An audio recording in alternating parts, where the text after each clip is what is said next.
In the glittering world of the rich and famous, the most dangerous weapon isn't a gun, it's a camera.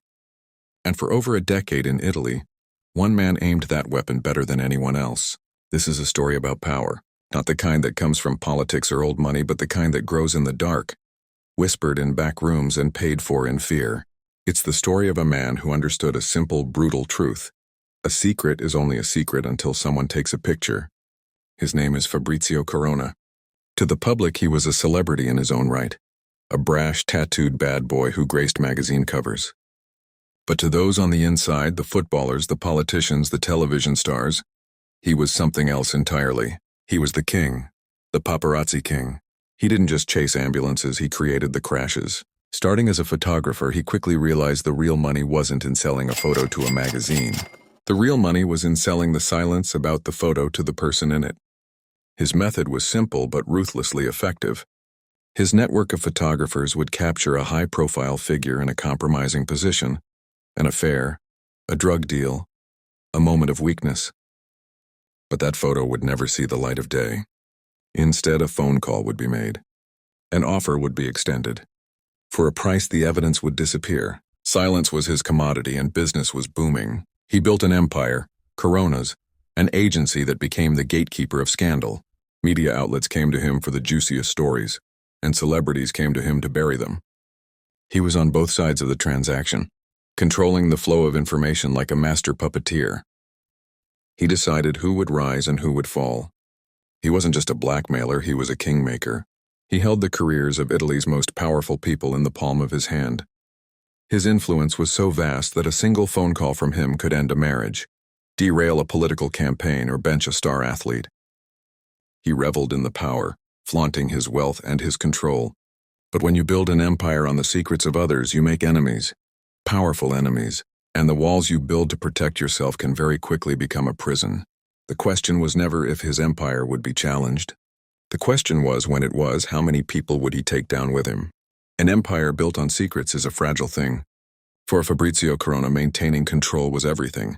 His system, which the Italian press would later dub Valitopoli, was a masterclass in psychological warfare. It began with the hunt. His photographers weren't just taking pictures. They were gathering leverage. They knew who was vulnerable, who had the most to lose. Once the target was acquired, the game began. Phase 1 was the approach. It was never a direct threat. It was a proposition, framed as a business deal. Corona, or one of his lieutenants, would make contact. "We have something that could be embarrassing," they'd say. "We're sure you'd prefer it didn't get out. We can help with that." They presented themselves as problem solvers, not aggressors. The photos were the merchandise and the price was steep. Celebrities, fearing for their careers and personal lives, paid tens of thousands, sometimes hundreds of thousands of euros. They weren't just buying a photo, they were buying peace of mind. Phase 2 was media manipulation. Corona played a double game.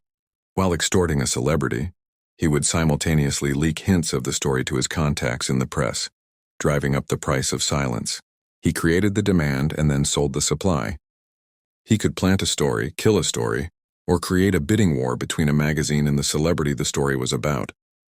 He owned the narrative, and everyone, from the editor-in-chief to the A-list actor, knew it.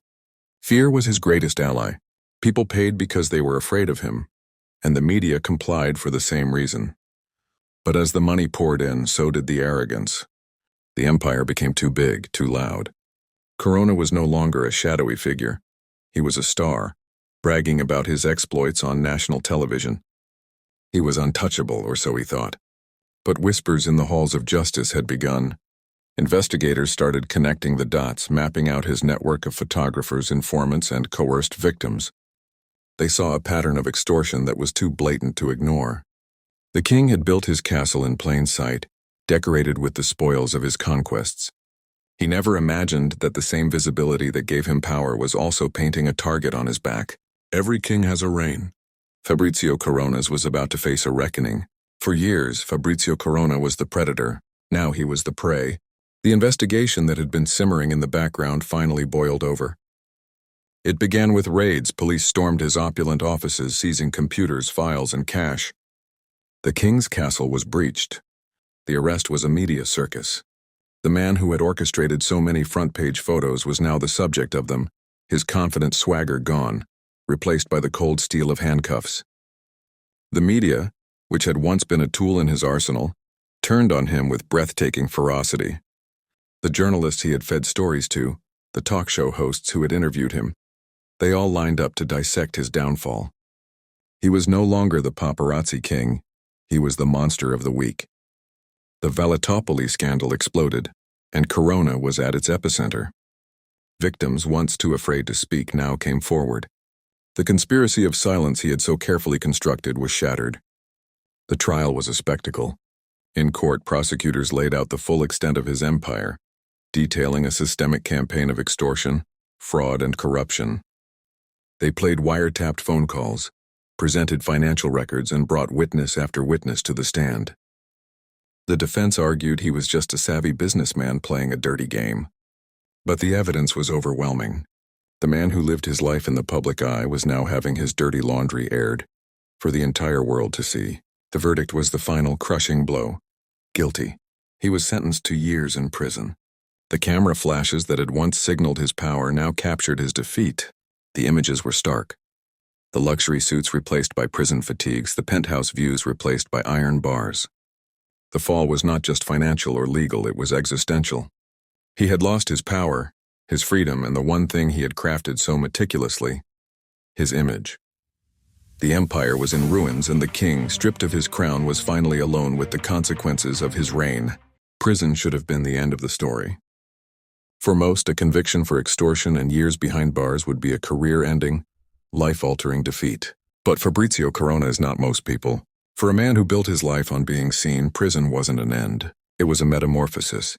He emerged not as a humbled man, but as a branded one. The world had changed, and so had the game. The era of secret phone calls was over. The era of social media had begun. Corona embraced it completely. The product was no longer other people's secrets, it was his own infamy. He became a master of personal branding, turning his criminal past into his greatest asset. He launched clothing lines, wrote books from his cell, and amassed millions of followers on Instagram. Every court appearance, every parole hearing, every post from house arrest was a performance.